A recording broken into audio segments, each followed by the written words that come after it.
Alright, so time to talk about the male reproductive system. Parts of the male reproductive system include the penis, the testicles, which are the obvious ones, but this line here in the penis, this is the urethra.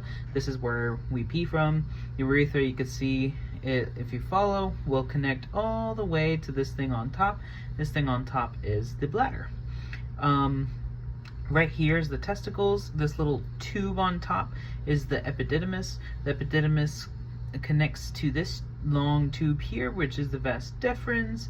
Vas deferens leads all the way here over the bladder to the seminal vesicles and the prostate gland. So what happens is that the testicles will produce testosterone, and as well as sperm cells, and sperm is the male gametes for fertilization. So sperm is created here, it travels through the vas deferens to where it'll reach the seminal vesicles and the prostate gland. Reason for this is the fluids from these will is going to mix with the sperm, and this will create semen. The whole purpose of this is so that way when the sperm cells go into the vagina is a harsh environment for sperm. It will kill off a lot of them, so the semen is meant to protect them. Once it becomes semen, it'll travel right through here. You'll see here too, there's kind of a branch. This branch of the urethra goes to the bladder, so this is how we pee, but then the urethra is also used for ejaculation, so this branch here, this is the ejaculatory duct specifically. This is where then the ejaculatory duct is then where the semen will leave through the urethra and out through the tip of the penis during ejaculation. Now, the female reproductive system. The parts of the female reproductive system include the ovaries, the fallopian tube, the uterus, the cervix, and the vagina. The ovaries here are very important for the production of eggs or ova. These are the female gametes in reproduction. During the menstrual cycle, the ovaries will release an egg. It'll go through the fallopian tube and go through and expel out of the body. This is female period.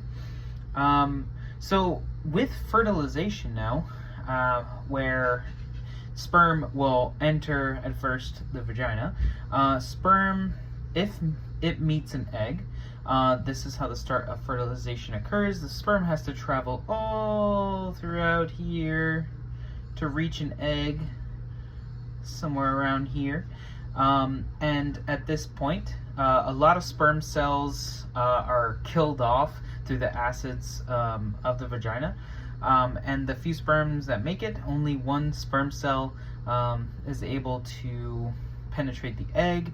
Once a sperm cell penetrates the egg goes through a series of chemical reactions that essentially make sure that no other sperm cells are able to follow suit.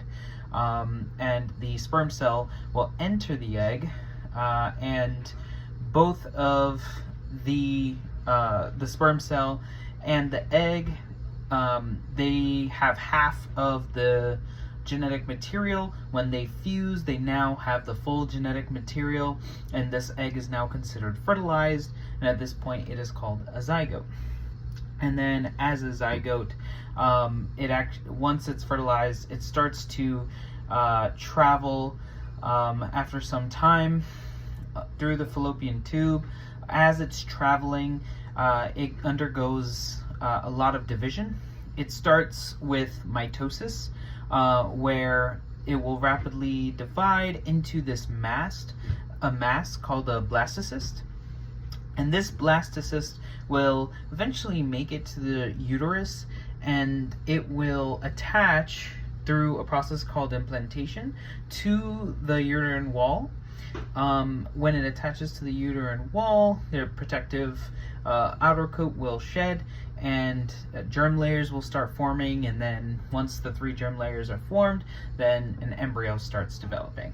And this is how embryo is made.